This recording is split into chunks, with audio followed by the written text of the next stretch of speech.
오늘의 주요 뉴스입니다. 금융당국이 오늘 은행연합회에서 5대 금융지주 회장단 등과 간담회를 가졌습니다. 금융지주 회장들은 이 자리에서 이자 부담 경감을 비롯한 은행의 사회적 역할 확대를 약속했습니다. 미국의 연중 최대 할인 주간인 블랙 프라이데이를 맞아 우리 유통업계도 대거 할인 경쟁에 돌입했습니다. 할인 쿠폰 발급과 타임세일 등 다양한 마케팅 행사에 나섭니다. 리그 오브 레전드 e스포츠 팀 T1이 7년 만에 챔피언스십에서 우승을 차지했습니다. e스포츠 역사를 새로 쓴 T1의 성공엔 여러 요인이 있지만 든든한 조력자 SK의 후원이 한몫했다는 평가가 나옵니다. 올해로 출시 60년을 맞는 라면이 사상 처음 수출액 1조 원을 돌파했습니다. 외국 공장에서 생산해 현지에서 직접 판매하는 금액까지 합산하면 2조 원을 웃돌 것이라는 전망이 나옵니다.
여러분 안녕하십니까? 센 경제라이브 시작합니다.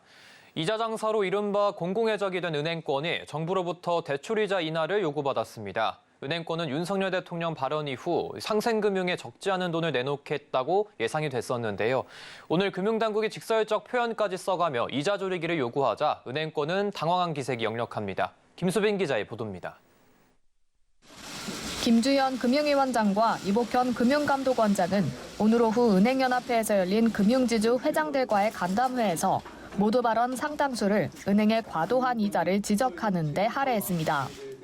김 위원장은 동네 골목상권 붕괴, 자영업자 소상공인 등의 절박한 상황을 전하고 이에 반해 은행권은 역대급 이익을 얻고 있다고 날카롭게 비판했습니다. 특히 금리를 직접 낮춰주고 체감할 수 있는 방법을 강구해달라고 당부했는데 이는 상당한 수준의 금리 인하를 요구한 겁니다.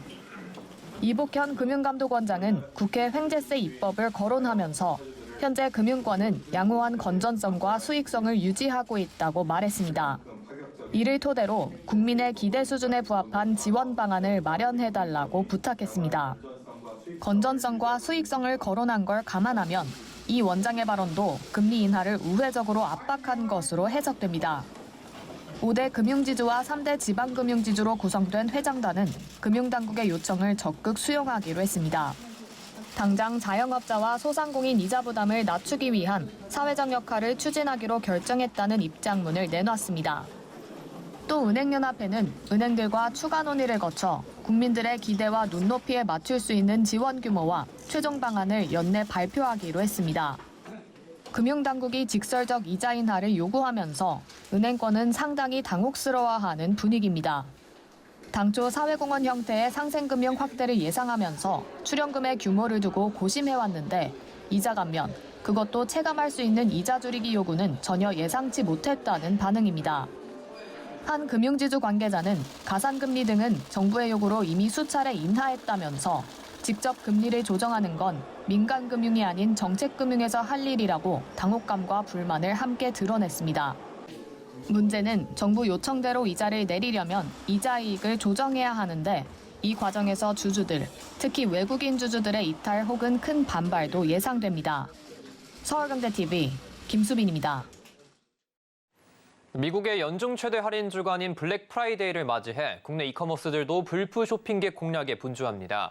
할인 쿠폰 발급, 타임세일 등 내세우는 혜택도 다양한데요. 이호진 기자입니다. 미국의 가장 큰 세일 행사인 블랙 프라이데이가 나흘 앞으로 다가오며 국내 이커머스 기업들이 앞다퉈 블랙 프라이데이 할인 프로모션을 선보이고 있습니다. 쿠팡은 블랙 프라이데이를 맞아 오늘부터 오는 26일까지 로켓 직구 상품 70% 할인에 나섭니다. 이번 행사는 건강식품부터 가전, 디지털, 패션, 뷰티까지 전 분야에 걸쳐 진행되며 매일 새로운 상품을 한정 수량 할인하는 하루 특가와 하루에 4번 특정 상품을 특가에 판매하는 타임 특가 코너가 운영됩니다. 로켓 직구 이용 고객에게는 추가 할인 쿠폰도 제공됩니다. 쓱닷컴은 오늘부터 일주일간 쓱 블랙 프라이데이 행사를 개최합니다. 쓱 블랙 프라이데이 행사에서는 해외 직구 상품을 핫딜가에 제공하고 패션, 가전, 여행 분야의 상품을 특가 판매합니다. W컨셉 역시 오늘부터 오는 30일까지 W데이를 열고 W데이 전용 쿠폰을 발급하는 동시에 타임 특가, 브랜드 세일을 선보입니다. 컬리 또한 블랙위크를 진행하며 블랙 프라이데이 쇼핑족 공략에 나섭니다. 컬리는 총 3,500여 개의 상품을 최대 75% 할인 판매하고 24시간 한정 특가, 브랜드 카테고리 데이 이벤트를 여는 한편 일주일간 매일 오후 3시 선착순 2,000명에게 만원 할인 쿠폰을 증정합니다. 한편 글로벌 커머스 플랫폼 이베이에 따르면 지난해 블랙 프라이데이 기간에 한국 셀러가 가장 많이 판매한 제품은 음악 관련 상품인 것으로 나타났습니다. K-팝의 인기가 높아짐에 따라 포토카드, 앨범 등에 대한 팬층의 수요가 높아진 영향으로 풀이되며 그 뒤로는 스킨케어, 차량용품, 스포츠 트레이딩 카드, 남성용 의류가 판매량 탑5에 이름을 올렸습니다. 서울경제TV 이호진입니다. SK텔레콤의 리그 오브 레전드 e스포츠 팀 T1이 7년 만에 챔피언스십에서 우승을 차지하며 e스포츠 강국의 면모를 보여줬습니다. 인기 게이머 육성과 체계적인 지원 등을 해온 SK텔레콤의 노력이 결실을 봤다는 평가가 나오는데요. 윤혜림 기자입니다. 2023 롤 월드 챔피언십에서 우승 트로피를 들어올리는 T1. e스포츠 팀이 롤드컵 우승 트로피를 거머쥔 건 2016년 이후 7년 만입니다. SKT는 지난 2012년 롤 e스포츠 팀을 창단했는데 T1은 이번 대회까지 4번째 정상에 오르며 통산 최다 우승을 기록했습니다. e스포츠 역사를 새로 쓴 T1의 성공엔 여러 요인이 있지만 든든한 조력자 SKT의 후원이 한몫했다는 평가가 나옵니다. SKT는 국내 최초 유망주 시스템을 도입하며 e스포츠 저변 확대에 나섰습니다. 실제 이번 롤드컵 MVP를 받은 최우재 선수를 포함해 문현준, 이민영 선수 모두 T1 루키즈 출신입니다. SKT는 구단 운영 외에도 2005년부터 8년간 한국 e스포츠 협회 회장사를 맡아 각종 대회를 주최하기도 했습니다. 2021년 인적 분화로 SKT와 T1은 분리됐으나 꾸준히 T1의 메인 스폰서로서 지원과 후원을 아끼지 않았습니다. 이런 지원을 바탕으로 지난 9월 열린 항저우 아시안게임에서 SKT가 후원한 2종목의 e스포츠는 모두 금메달을 따는 성과를 거뒀습니다. 당시 롤 종목 한국 대표 선수 6명 가운데 절반인 3명이 T1 소속이었습니다. SKT는 선수들의 대회 준비, 훈련 과정 등을 담은 다큐멘터리 영상을 제작하는 등 앞으로 차세대 e스포츠 아이템이 될 수 있는 VR, AR 게임 보급 확산 등 e스포츠 활성화를 위해 다양한 시도를 한다는 계획입니다. 서울경제TV 윤혜림입니다. 메르세데스 벤츠 코리아가 플래그십 SUV GLS의 3세대 부분 변경 더 뉴 메르세데스 벤츠 GLS 2종의 라인업을 공개하고 국내 공식 판매를 시작합니다. 이번 더 뉴 GLS는 지난 2020년 5월 출시된 3세대 GLS의 부분 변경 모델로 더 뉴 메르세데스 벤츠 GLS 450D 4매틱과 더 뉴 메르세데스 벤츠 GLS 580 4매틱의 총 2개 라인업으로 제공됩니다. 더 뉴 GLS의 외관은 기존 3세대의 디자인을 기반으로 한층 더 커진 라디에이터 그릴과 새로운 디자인이 적용된 범퍼 및 시그니처 리어 램프가 적용됐습니다. 실내 공간에는 최신형 다기능 스티어링 휠과 메르세데스 바이하의 GLS에서 선보였던 크롬 송풍구 등이 탑재됐습니다. 여기에 더 뉴 GLS에는 최신 텔레매틱스 NTG7이 적용된 2세대 MBUX 인포테인먼트 시스템이 탑재돼 보다 직관적이고 디지털화된 사용자 경험을 제공합니다. 이와 함께 MBUX 인테리어 어시스턴트가 새롭게 추가돼 운전자와 조수석 탑승객이 동작과 시선을 인식하고 전화 수신과 독서 등 켜기 등 차량 기능을 직관적으로 컨트롤할 수 있게 돕습니다. 벤츠 코리아 제품 마케팅 및 디지털 비즈니스 부문 총괄 킬리안 텔렌 부사장은 더 뉴 GLS는 내외관 디자인, 첨단 기술 및 편의 사양 등에서 플래그십 SUV에 걸맞은 업그레이드를 거쳤다고 설명했습니다.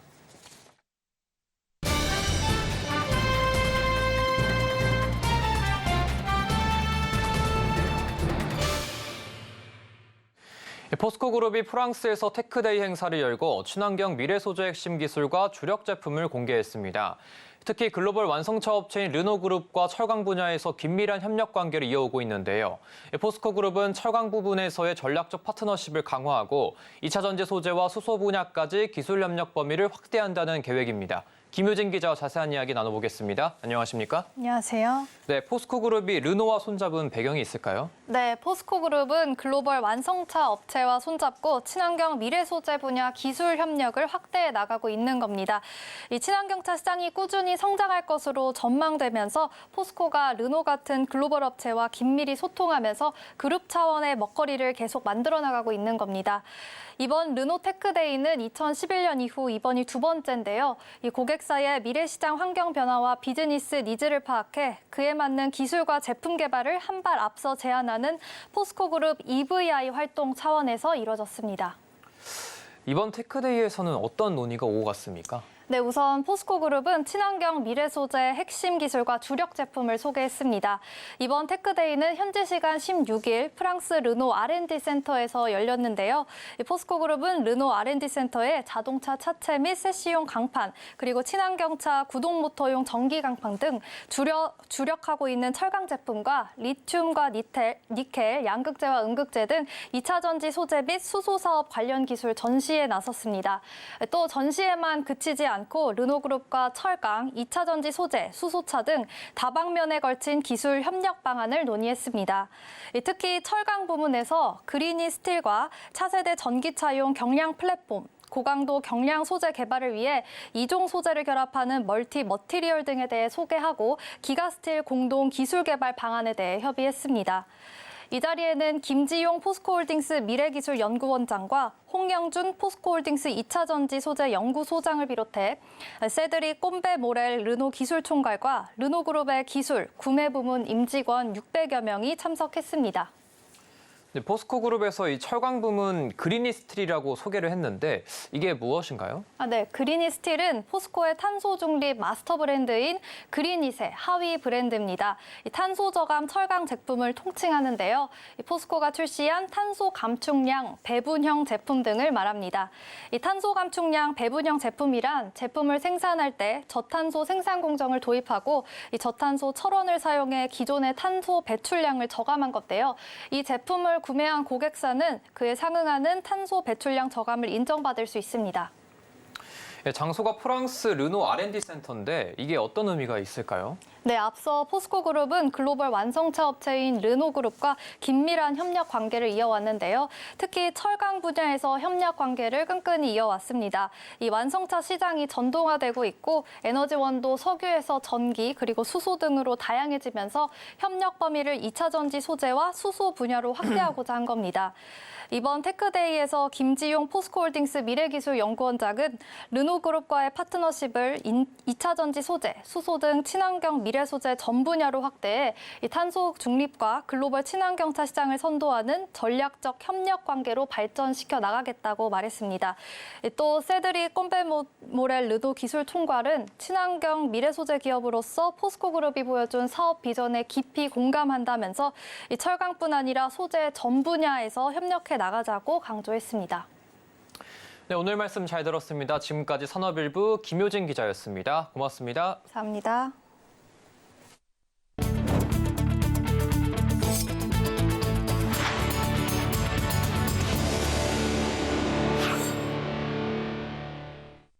제주항공이 코로나19 후유증을 털어내며 정상화 궤도에 들어서고 있습니다. 올해 10월 기준 수송객 수는 68만 1,187명으로 방역 조치 완화가 시작된 지난해 10월과 비교해 232.7% 증가한 것으로 나타났습니다. 이 기간 운항편은 1,312편에서 4,196편으로 1년 새 219.8% 늘었습니다. 제주항공이 코로나19 후유증을 털어내고 빠르게 회복할 수 있었던 건 효율적인 기재 운영과 중단거리 노선 위주의 선제적이고 탄력적인 노선 운영 전략 때문으로 분석됩니다. 실제 제주항공은 일본 지역을 중심으로 코로나19 이전 운항했던 중단거리 노선을 조기에 회복시키는 데 집중했습니다. 지난해 10월 김포에서 오사카, 인천에서 삿포로 노선 재운항을 시작으로 11월 인천에서 나고야, 오키나와 노선의 재운항을 시작하며 빠르게 일본 노선 공급을 늘렸습니다. 그 결과 올해 1월부터 10월까지 국적항공사의 일본 노선 수송 계획 수 중 20.8%인 290만 9,401명을 수송하며 시장 점유율 1위를 기록했습니다. 일본 노선 외에도 괌 사이판과 필리핀 노선에서도 높은 점유율을 기록하고 있습니다. 국토교통부 항공정보 포털 시스템 실시간 통계에 따르면 올해 1월부터 10월까지 국적항공사의 괌 사이판 노선 전체 수송객 수는 97만 3,456명으로 이 중 37만 798명을 제주항공이 수송해 38.1%의 점유율을 기록했습니다. 제주항공은 코로나19 이전 이색적인 일본 여행을 가능하게 했던 마쓰야마, 시즈오카 등의 소도시 노선을 확대해 오이타, 히로시마에 신규 취항하고 제주에서 마카오, 베이징, 부산에서 울란바토르, 보홀 등 지방 노선을 확대하는 한편 오는 12월부터는 인천에서 단란 노선에 신규 취항한다는 계획입니다. 전국 주택 전세 거래 총액 중 B아파트가 차지하는 비중이 역대 최소 수준으로 쪼그라들었습니다. 전세 사기 여파로 다세대, 연립주택 등 B아파트 전세에서 보증금을 뗄 수 있다는 공포가 확산한 영향으로 풀이됩니다. 부동산 정보업체 직방에 따르면 올해 들어 지난 14일까지 전국 주택 전세 거래 총액은 아파트 181조 5천억 원, B아파트 44조 7천억 원으로 조사됐습니다. 비중으로 보면 아파트 80.4%, B아파트 19.6%입니다. 주택 전세거래 총액에서 B아파트 비중이 20% 밑으로 떨어진 것은 2011년 주택 임대실거래가가 발표된 이래 이번이 처음입니다. 임차인들이 다세대나 연립주택에 전세로 살기를 꺼리고 있는 건데 빌라왕 사태 등 여파로 B아파트 임대계약에 대한 신뢰가 무너진 것으로 원인이 지목됩니다. 직방 관계자는 아파트 전세 시장은 올해 들어 가격이 상승하며 회복세를 보였으나 B아파트 전세 시장의 침체는 장기화하고 있다며 이에 전체 거래 규모와 비중이 크게 줄어들었다고 설명했습니다. 한국에서 라면이 출시된 지 60년이 지난 현재 전 세계에서 K라면의 절정에 인기를 누리고 있습니다. 올해 들어 지난달까지 수출액이 벌써 1조 원을 넘어섰다는데요. 이 라면 업체들이 해외 공장에서 생산 판매한 것까지 합하면 이 K라면의 글로벌 판매액은 2조 원을 웃돌 것으로 추정됩니다. 이재영 기자입니다. 국산 라면 수출액이 사상 처음으로 1조 원을 넘어섰습니다. 관세청 무역 통계에 따르면 올해 1월에서 10월 라면 수출액은 7억 8,525만 달러로 지난해 같은 기간과 비교해 24.7% 늘었습니다. 원달러 환율 1,300원을 적용한 수출액은 1조 208억 원으로 연간 라면 수출액이 1조 원을 넘은 건 이번이 처음입니다. 특히 남은 두 달을 고려하면 올해 연간 수출액은 1조 3천억 원 수준이 될 걸로 예상됩니다. 이로써 라면 수출액은 2015년부터 9년 연속 사상 최대 기록을 경신하게 됐습니다. 같은 기간 라면 수출량은 20만 1,363톤으로 작년 동기 대비 13.9% 늘었습니다. 아직 지난해 연간 수출량이었던 21만 5,953톤엔 미치지 못했지만 남은 두 달을 고려하면 역시 사상 최대치가 될 걸로 보입니다. 한국이 라면을 1,000달러 이상 수출하는 국가의 수도 128개국에 달하는 걸로 나타났습니다. 라면 수출액을 국가별로 보면 중국이 가장 많고 이어 미국, 일본, 네덜란드, 말레이시아 순이었습니다. 업계에서는 한국 라면이 해외에서 인기를 끄는 이유로 한류 문화 확산 과정에서 K-팝과 K-뷰티에 이어 K-푸드에 대한 관심이 높아진 점을 꼽습니다. 여기에 코로나 팬데믹을 겪으며 한국 라면이 비상식량으로 주목받은 점도 한몫했다는 분석입니다. 서울경제TV 이지영입니다. 국책연구기관인 산업연구원이 내년 한국 경제 성장률이 2%에 그칠 것으로 전망했습니다. 내년 수출은 반도체의 업황 개선에 힘입어 올해보다 5.6% 증가할 것으로 기대했고 수입은 0.7% 감소가 예상돼 무역 수지는 연간 265억 달러의 흑자를 낼 것으로 내다봤습니다. LG전자가 미국 캘리포니아 롱비치에서 열리는 콤플렉스컨 2023에서 슈케어와 슈케이스를 진열한 특별한 전시 부스를 선보였습니다. LG전자는 미래 고객들에게 특별한 고객 경험을 제공하는 동시에 차별화된 신발 관리의 기준을 제시해 나가겠다는 방침입니다. CU의 자체 브랜드 단백질 음료가 대형 제조사들의 기성 상품을 제치고 음료 판매 1위를 기록했습니다. 대형 제조사 상품들보다 단백질 함량이 많으면서도 경쟁력 있는 가격을 제시한 점이 소비자들의 이목을 끌었다는 분석입니다. 서울 지하철 1에서 8호선을 운영하는 서울교통공사 노사가 노조의 2차 총파업을 하루 앞둔 내일 성동구 본사에서 본교섭을 다시 열기로 했습니다. 노사 간 핵심 쟁점은 사측의 인력 감축안으로 막판 협상 결과에 따라 파업 여부가 결정날 전망입니다.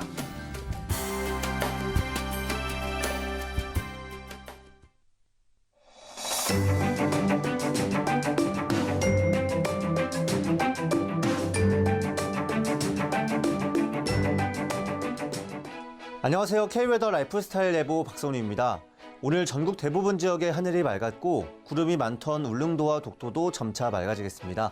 내일도 맑겠습니다. 하지만 중서부를 중심으로 오후 들어 공기가 탁해지겠는데요. WHO 기준으로 수도권과 충청권의 오후 미세먼지 농도는 한때 나쁨 단계를 보이겠습니다. 이 지역에 계신 분들은 외출하실 때 미세먼지용 마스크를 착용하시기 바랍니다. 주말을 지나며 기온이 많이 올라서 오늘 낮에는 꽤 포근했는데요. 내일은 기온이 더 오르겠습니다. 서울의 경우 내일 아침은 4도로 시작해 한낮에는 14도까지 오르겠는데요. 평년 기온을 웃도는 포근한 날씨지만 밤낮으로 일교차가 크니까요. 건강관리에 신경 쓰시기 바랍니다. 다음은 자세한 지역별 내일 기온입니다. 중부지방 서울 4도, 수원 0도, 대전 영하 1도로 아침을 시작하겠습니다. 한낮에는 서울과 대전 14도, 청주와 세종 15도까지 오르겠습니다. 동해안 지방의 아침 기온은 속초와 울진 5도입니다. 낮 최고 기온은 속초 17도, 울진 19도 보이겠습니다. 남부지방 전주 2도, 부산 7도로 하루를 시작하겠고 제주는 9도로 포근한 아침을 맞이하겠습니다. 한낮 최고 기온은 광주와 대구 17도입니다. 전해상도 맑겠고 물결은 잔잔하게 일겠습니다. 수요일 경기 북부와 강원 영서 북부에 비가 시작돼 목요일에는 강원 영동을 제외한 중부지방과 전북에 비가 오겠습니다. 이후 충남과 전라, 제주도에도 토요일까지 눈이나 비가 내리겠습니다. 날씨였습니다. 이상으로 센 경제 라이브 마칩니다. 함께해 주신 여러분 고맙습니다.